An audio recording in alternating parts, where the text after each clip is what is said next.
Welcome to AI Role Models, a podcast from One Strategy Studio that goes beyond the hype to explore how real leaders are transforming their businesses with artificial intelligence. In each episode, I'll sit down with pioneers from the world's leading brands who are reimagining marketing, insights, and innovation with AI. But we're not here to talk about theoretical possibilities. These are candid conversations about the real challenges, unexpected victories, and practical lessons learned from implementing AI in organizations. Here's today's episode. Hello, everybody, and welcome to another episode of AI Heroes. I'm delighted to have Sarah Siddiqui here. Sarah is a marketing leader at Unilever Food Solutions, brings a unique dual perspective from both retail consumer goods, B2B to B, easy for me to say, B2B to C, food service experience across 13 and a half years at Unilever. She's witnessed firsthand how AI is transforming portfolio strategy and innovation at one of the world's largest CPG companies. Sarah, welcome to the show. Thank you. Hello, how are you doing? Yeah, doing great. So good to have you here. I'm really excited for this episode.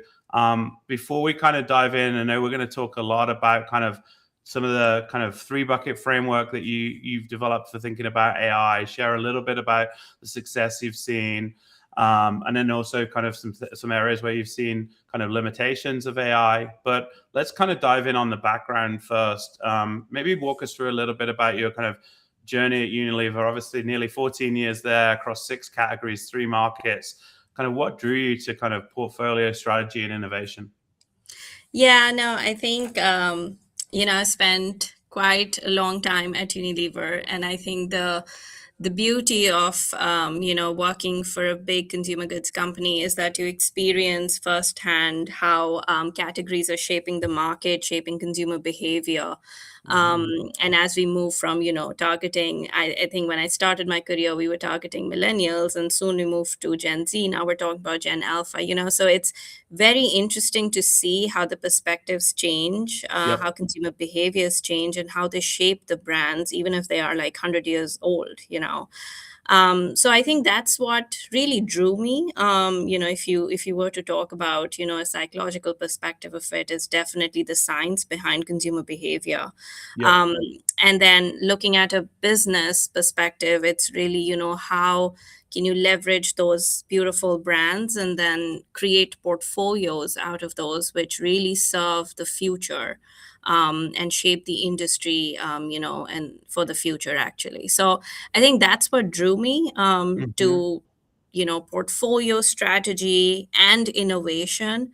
And that was really the crux of, okay, how can I shape the market with all the insights that I'm getting from my consumer? Fantastic. So tell us a little bit about your kind of current role. Obviously, leading the savory category in the US and Canada, focused on Unilever Food Solutions. Maybe also talk a little bit about what Unilever Food Solutions is, as some people probably a little bit more unfamiliar with that side of the business. Yeah, no, absolutely. So this is Unilever Food Solutions is actually quite a unique business group set up. I would say it's almost like a startup within Unilever Foods business division. It services to the professional food industry, food service industry, and we call them actually operators. So who are Yep. running probably the restaurants, who are running big cafeterias in college and universities, who are running cafeterias in hospitals. So it runs across, because food is so integral to all of our lives. It's pretty much everywhere. Yeah. And I think, that's where Unilever found a very unique aspect to enter. How can our brands serve the professional side of this market? So that's what Unilever Food Solutions is, primarily. My role actually is of course leading the brands in this particular space. and that is really talking to chefs, talking to professional industry experts. And so, how can we devise the innovation strategy, portfolio strategy immediately takes a different turn when you're talking to professionals, because they know what they're doing, and so you have to position your brands in a way that is going to help their businesses and it's going to help their services. So that's pretty much what I do. I lead a portfolio of professional brands within US and Canada, and they're very much focused on how do we drive growth in the food service industry, at the same time provide solutions to the chefs and to the operators that are out there. Fantastic, fantastic. And what are some of the macro trends that you're seeing at the moment, kind of in terms of what's kind of top of mind for that audience? You know what? It's actually a very interesting time to be in the food service industry. I'm going to throw some facts here. So, food service industry, US food service industry is actually one of the biggest. It's actually the biggest in the world. Hmm. It constitutes about $1 trillion of spend. Oh wow. So it's huge. It's also growing faster than the economy. So, there you can see that um, there is a willingness for people to eat out, and of course they're invested in food. So it's you see, despite high inflation or turbulent macroeconomic situation, you still see that there is avenue of growth in this industry. So it's quite comforting to see that those trends are there. When it comes to other trends, like what is it that we're seeing in the industry, I think it is at this point in time hugely dominated by immigration, globalization, and Hmm. I would say it's not even just globalization in its original form. It's really, how it is translated in the US. So we always use the term, yes, there is a culinary root aspect to it, which is, Yep. how authentic something is. But when Hmm. it comes into, for example, US or even Canada, both those markets are very different. They are Americanized, or they are Canadian, Yeah. Canadian impact to it. So it's very interesting how it's not even fusion anymore. It's like the American version of globalized flavors, etc., which is very exciting. Very exciting to see how this is really defining Gen Z's flavor profiles, what they want to eat, what they want to have, etc., right? And at the same time, I think this generation and probably Gen Alpha is more aware. They're more aware of what they're having. Yep. They want to know what is the calorie count, what is, what nutritions am I having enough protein, am I having enough fiber.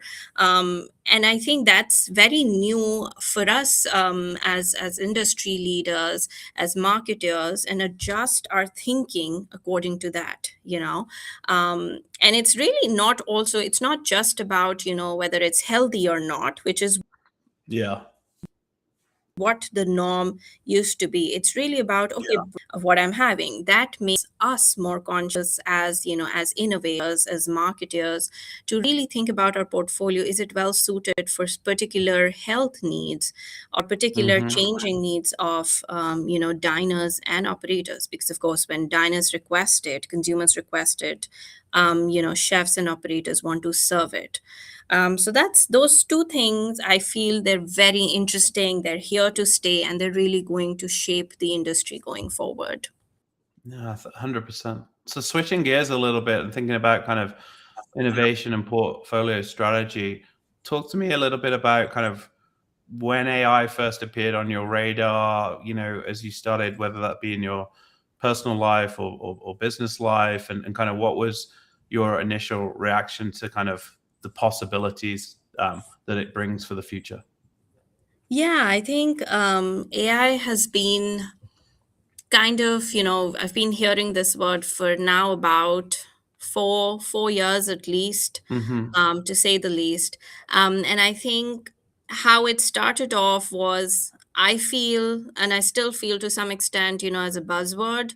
yes, you can refine your narratives, you can send out better crafted emails, etc. I think it started off with very basic things, but I think when I really experimented with AI was when I was working on a particular digital campaign, and and I had this intern in my team who brought in the idea of, like, how about we create an influencer who's powered by predictive AI model, and that influencer is going to be our brand, face of our brand. Yep. And that's when I really got into the art of prompting, understanding how to shape the narrative through AI, how to, really use it in marketing, because I thought that was very much related to operations and IT and, technology fronted roles.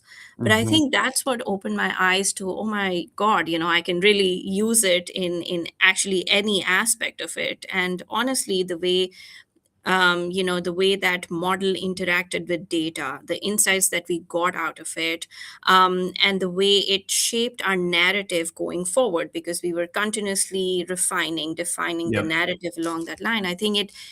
I was amazed, that this would probably take us hours and hours of research and data analysis to kind of get to this level. But this was real time improvement in narratives and how we positioned our brands. So I think that's what really got me interested, and yeah, from there on, I think there's definitely no looking back. I've kind of incorporated in every aspect of my role, and still experimenting with it, as I go.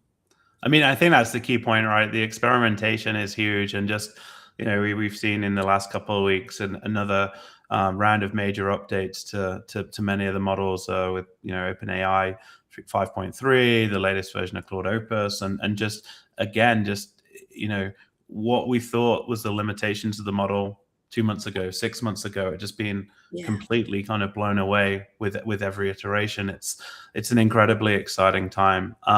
So kind of thinking about kind of that perspective, how that's evolved, how you're seeing it kind of more and more. Let's talk a little bit about how you're kind of actually structuring AI implementation today. When we caught up before the show, you were talking about a kind of 3 bucket framework for kind of AI, and how you've been kind of deploying that and kind of working with that within your teams, and really focused on, okay, how do we cut through the hype and look at real value creation? So yeah, maybe you could talk us a little bit through about the 3 buckets you see within your own kind of personal adoption of AI within UFS. Yeah. No, absolutely. I think the way I've structured this, and I very practically use it in that form as well in my current role. Um, the three bucket framework is actually pretty simple. One is about today, about the data analytics, which we would spend a lot of time in, doing data analysis, um, gathering a lot of reports, trying to understand what the data is saying, where is it, what is it pointing out, etc. So it's more about the operational efficiency Yep. that can be brought in through AI, and that is being, that's like optimizing the processes, cutting down the time that you would spend, buried in Excel sheets, Word documents, etc. Concept developments. There's a lot of work that we do in terms of refining the insight, crafting the insight, developing the concept, refining the concept, and reaching out. So I think there's one side of it, which is, how AI has really simplified the operational effectiveness, Yep. that gives us more time to analyze, to actually, understand data better and then implement data.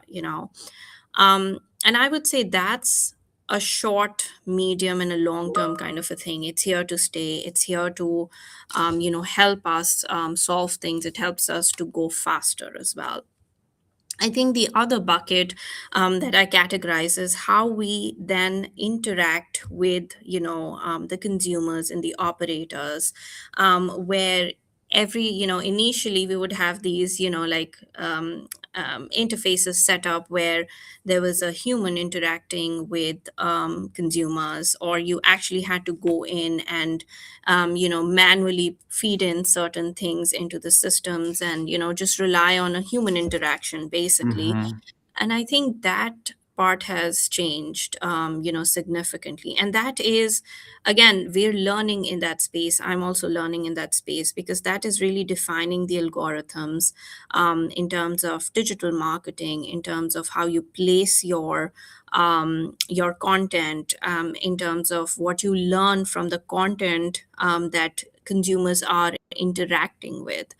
um, so that is really the external focused piece of AI, where without human interaction, how can you drive the same kind of effectiveness that you would do with your brand? So Hmm. that's the second aspect of it, which, again, learning as we go, experimenting as we go.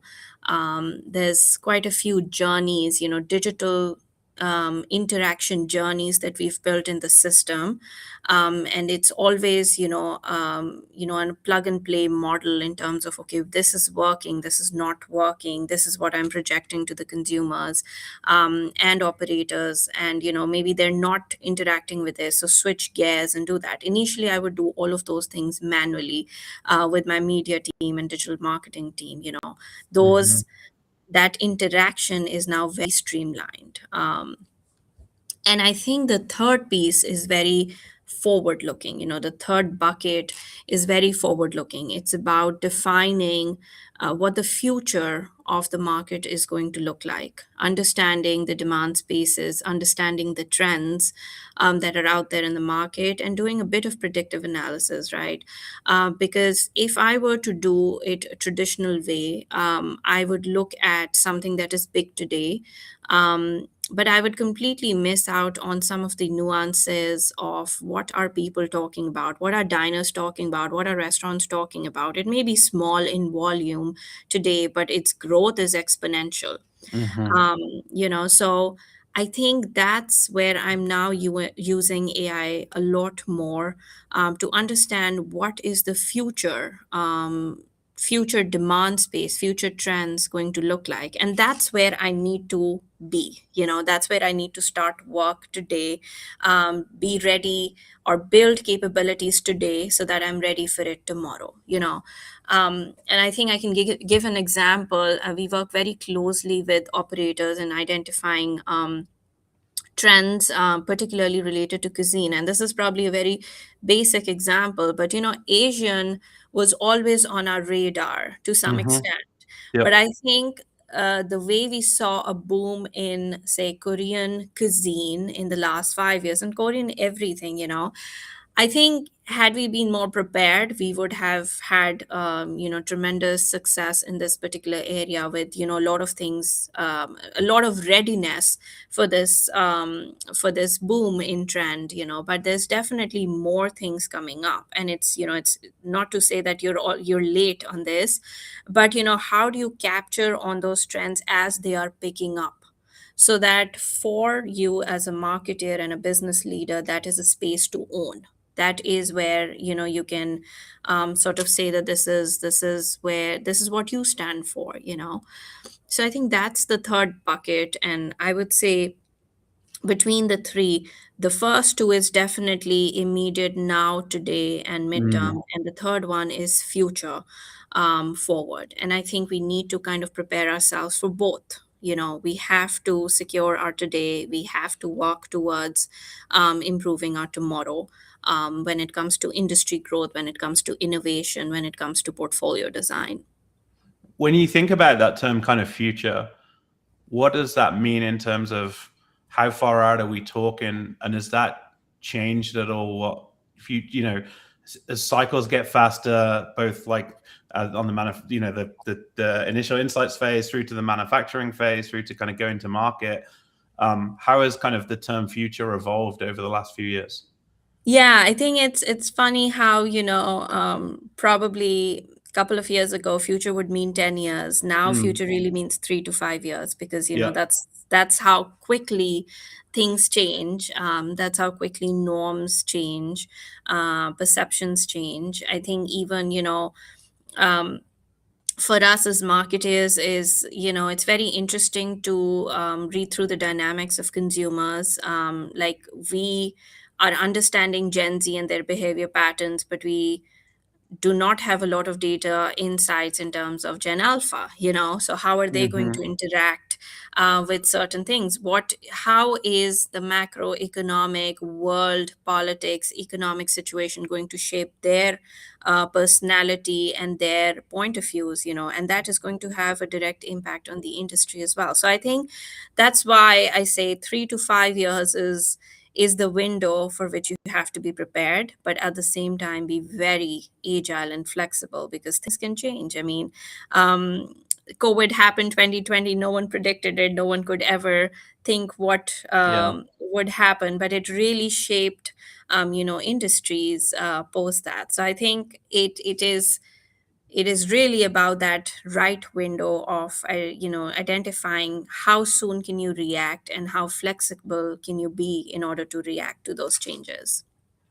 I mean, it's great to hear kind of how you're thinking about this from a framework perspective. But the great thing is you've got some real results. We've talked about some things that have been big AI wins for you, some limitations and things like that. Let's dive in on the kind of the wins side of things. I know you've been doing a lot kind of around AI powered demand spaces. I think a really concrete example of like AI delivering breakthrough results that maybe traditional methods either wouldn't have achieved or would have took a lot longer to this. But in terms of the work you've been doing around demand spaces, kind of starting before taking an AI approach, how would you have approached a kind of demand spaces study, and kind of what were the limitations or kind of constraints prior to kind of leveraging AI? Yeah, I think with demand spaces, it's very critical to understand, where and how is the demand going to be shaped. And demand spaces is always forward looking, as I mentioned in my three bucket model. And the way I used AI, and this was with one strategy, actually, it was a lot of data analysis that was fed into the system, which was all related to the past, but also forward looking. Okay, so what Hmm. are we getting in terms of social listening? What are the trends that we're hearing from consumers, from diners who are coming out there, right? So those snippets of insights, which in a traditional insight you would not really zoom in on. And it's interesting how the work, the result was actually very surprising to me, and I would have not thought about that in a very traditional way. Um, it definitely captured some of the things that you would expect it to capture, right? So like the Hmm. global cuisines, the fusion of flavors that I'm talking about, the more, traditional dishes becoming modernized. There's a particular spin to it that diners are preferring, but at the same time, being very conscious about particular claims, clean label, what preservatives are what colorants are going into our food. And that was a whole different stream of, a sub segment that was identified in that study, which I was quite surprised. Openness to differentiation in terms of whether the food is labeled kosher, whether it's labeled halal, vegetarian, vegan. And I think those streams are, again, those consumers, those diners, they still value flavor, they still value innovation, but they're looking for specific um, claims that are out there. So I think, the nutritional diversity, the health aspect of it, and global fusion, but in a way that is very localized, I think those were the results that came out that was quite interesting. And now I have an idea that these are the demand spaces that I really need to focus on when I think about innovations, when I think about shaping the portfolio for the future. um, And interestingly, when we kind of sized up these spaces, all of these were greater than $500 million spaces Mm. already, and predicting to grow at like 10 to 12% in the next 3 to 5 years. So that's automatically giving me, that's where I need to be. It's giving me a signal that's where I need to innovate, and it's already giving me a signal that this is going to be big in terms of revenue for the business. So that's very, very recent and very um, open sort of a, suggestion that I got through this result in this study. It kind of immediately monetized the revenue for me. And it kind of gave me a direction of where I should invest my resources or build capabilities around. Yeah, I mean, I think that's the key thing as well. Like, it's being able to identify these big demand spaces, as you say. Each one being a 500 million plus opportunity for a company the size of Unilever. You've got to make big bets on big markets and kind of differentiating kind of small amounts of signal to what's actually really a true kind of opportunity, something that's kind of growing fast is absolutely critical. So super powerful story. But we talked a little bit about kind of AI, doesn't always get it right. We were talking a bit about the kind of plant-based prediction that, you were seeing. So maybe share a little bit about what were the kind of takeaways from kind of, post-COVID world and kind of plant. Yeah.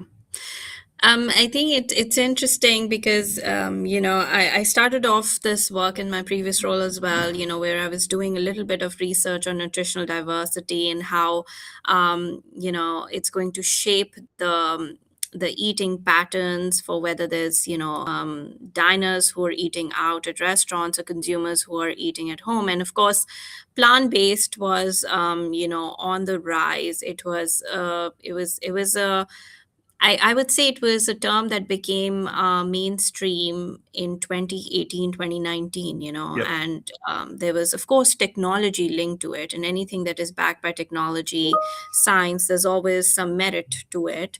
Um, and I think the way when we interacted with AI initially, it was always like the prediction was very high. This market is going to grow significantly. It's going to grow double to what the traditional market, even in some cases, in some market, it was actually 3x of what the growth of the foods industry was. Mm. But I think, what happened and what we could not predict was, when COVID hit, and of course, it changed people's perspectives, it changed people's way of looking at health.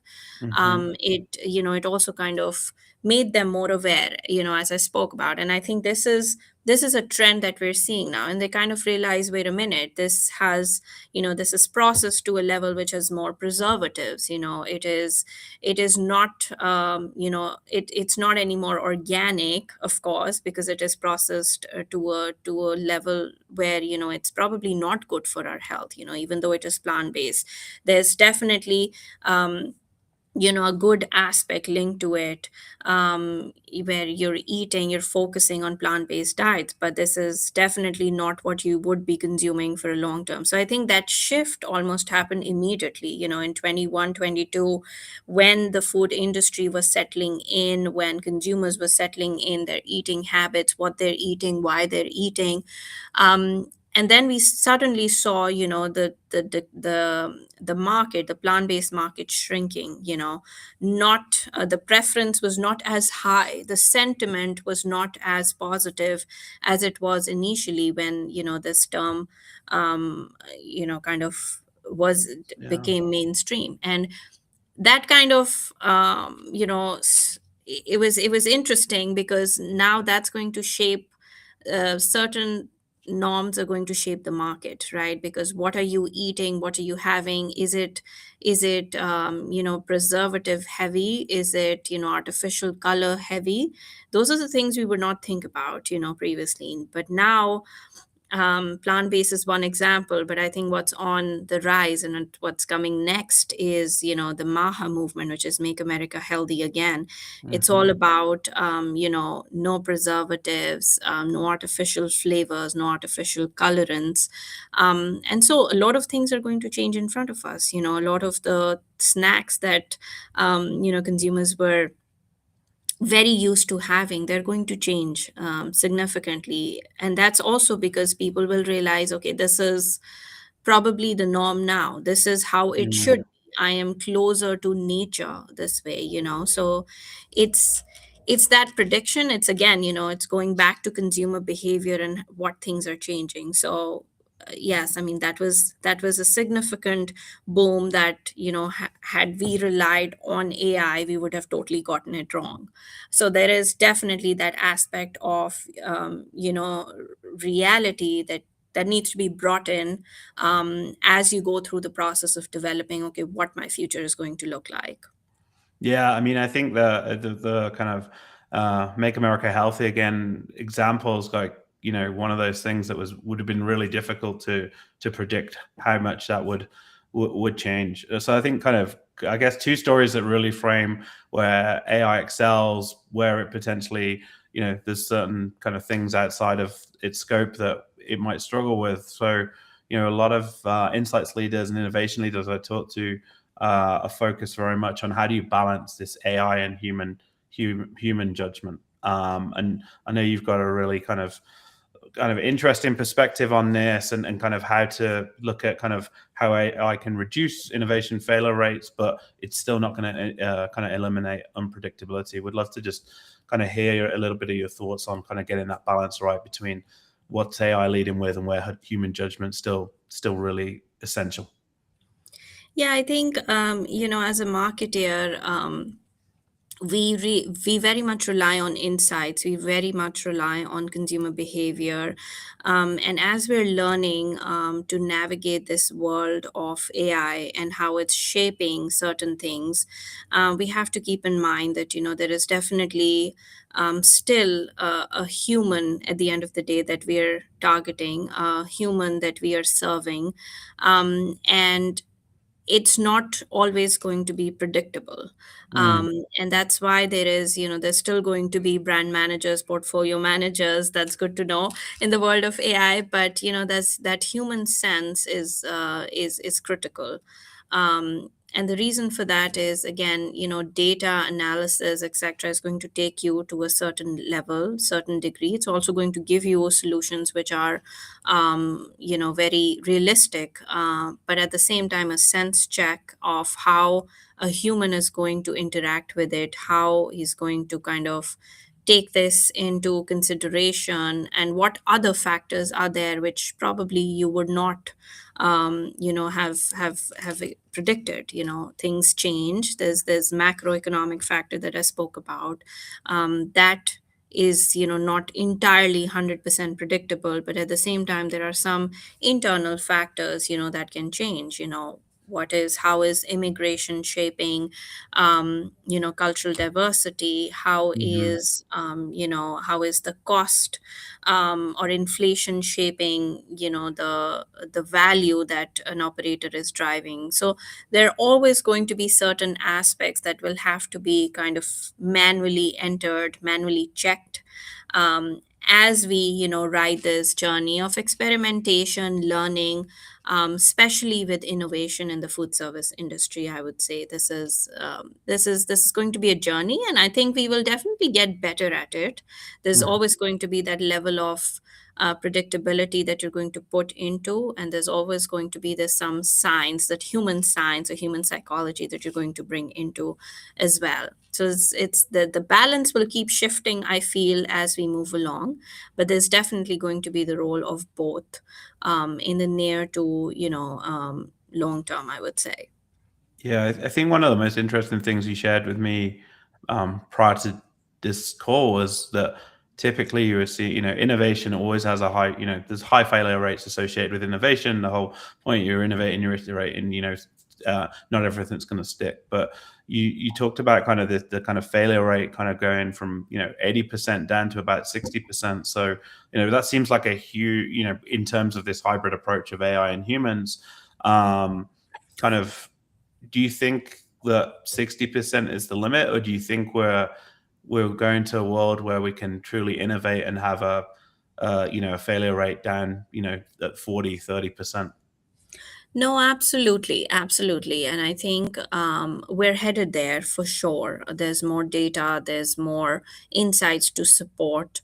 And yes, with innovations, I think as marketers, we're prepared as we go into the market that this would have, some reaction that you would never be able to capture in a quantitative study that we say, it's a Mm-hmm. typical study. But that's what AI has changed for us, right? We would say, oh, quantitative is good if you reach out to 200, 300, 500 consumers. But with AI, there's actually, you can reach to a lot more people. With that analysis, so the scope of reaching out and testing waters has also changed with AI, and that is what brought the failure rate down. But certainly it's going to be, as I said, there's not a lot of things that you can predict. And I think as we move along, we perfect this system, right? Whether this sample size is good enough, whether this concept needs real time tweaking, whether this product specification is good enough, is well differentiated, is it really solving a need, and those are the questions that some of the questions we actually can answer using AI, big data, and analysis. And that is how, probably this is probably going to bring down the failure rate for innovations. And in an ideal world, I think, yes, if we get down to 20 to 30%, I think that's a win-win situation for the industry, and for the market as well. So we're definitely headed there. A lot of room to grow, a lot of room to experiment, and we all already see, very positive signs, with failure rate coming down significantly, anyways. Fantastic. And then thinking about, kind of leading AI adoption in a large organization like Unilever, there's obviously Unilever's been very kind of vocal and public about its adoption of AI, and there's lots of senior leadership have been talking about that. But it's a big company. How do you, as a leader of your group and team, how do you think about aligning under that leadership and maintaining practical implementation in the day to day? Yeah, I think how I always refer to this as Unilever is like that big ship, and to turn it, to steer it, it's going to take a while versus like a speedboat or a small boat in the Hmm. ship. But and I think AI is that turn that the companies, big consumer goods companies, big companies, anyways have to make, right? So Unilever has age old brands, and they're very iconic big brands. Hmm. We call them power brands internally, and they resonate with consumers. They have resonated with consumers. And so I think adopting that phenomena, okay, how are we going to use the same brands to attract new consumers, new generation? How is that going to be possible? And I think that's where the leadership is more open minded to adopting new systems of understanding, right? And I think one thing that I've really noticed within Unilever is, of course, we've got stakeholders, we've got big businesses that we have to align, leaders, cross-functional teams, global teams, local teams, etc. But at the same time, what we're learning is they're very open to nuances, and Hmm. learning, as I mentioned, like through different algorithms of how to reach out to consumers, different ways of doing research through AI, which is not the typical quantitative, qualitative method, different ways of doing the concept test, doing innovations, different ways of approaching technology, and all of that is enabled through, I think, AI, and having a very open mind to it. And initially, I remember, as I started off as a marketer, we would very much interact with our sales team or supply chain team, and typical R&D team, etc. We still do that, but now our biggest function that we work very closely with is the transformation team, and they are responsible for bringing in the different intersection with AI at different stages of product development, innovation development, and sales. Right. Yep. So I think that's kind of evident in big organization. That's the change that I've seen. This function is now at the heart of Mm. how we do business. Yeah. And it's not just marketing that's interacting with them. That's interesting, right? Because it's now supply chain interacting with them. Okay, how can we improve efficiencies at different production sites? How can we supply warehouses better? How can we improve the transportation logistics of certain things?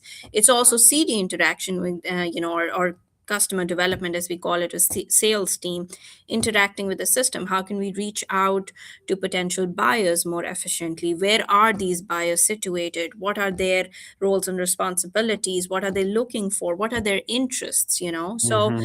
it's really shaping the way we do business. And initially, I would say there was like a funnel approach, where we would develop things, it would go through certain Mm. stages. Now it's a hybrid model, Yeah. everything revolving around this transformation team that, who solely rely on AI and data to kind of bring things together for the entire business.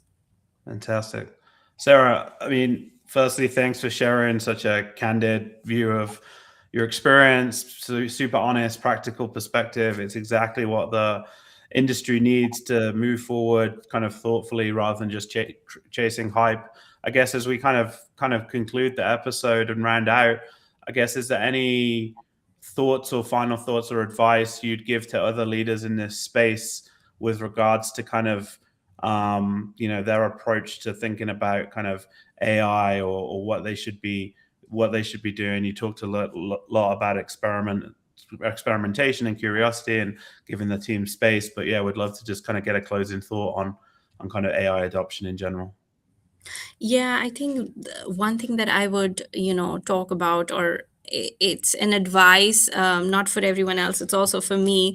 It's the continuous learning and continuous improvement with AI. Yeah. It's not going to be, one day I know this system and I can solve it all. I think that's how it starts off, and I would rather transform it from a buzzword to actually practically using it in the way we do business, in the way we interact with consumers, operators, chefs, etc. So I would say, it's a continuous experimentation, learning, and continuous improvement cycle that I would really rely on and advise people to try it out in different ways, shapes, and forms. Because, marketing or, branding is not definitely the first of its form that is going to adopt AI, but it's definitely going to evolve as we move along. It's probably also going to shape the way we operate, and the way marketers kind of come to particular solutions, ideas, etc.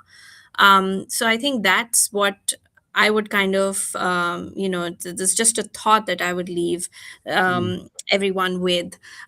It's how can we together continuously learn, experiment, improve, and then pass on those learnings to the next marketers who are coming in, and kind of have that ground laid out. Love that thought. Great perspective, Sarah. Thank you so much for being a guest on the show. Really great to hear your thoughts on this whole topic, particularly as it kind of applies to a really interesting kind of part of the business. So thanks for being a guest, and for everyone who's listening, feel free to connect with Sarah via LinkedIn. Make sure you like, subscribe, and follow the show. And that's it for another episode of AI Heroes. Thanks a lot, Sarah. Thank you. Have a good one. Thanks for tuning in to AI Role Models. Follow now wherever you get your podcasts to be notified of new episodes. Connect with One Strategy on LinkedIn to join us for live recordings. Don't forget to leave a review, and we can't wait to see you again soon for our next episode.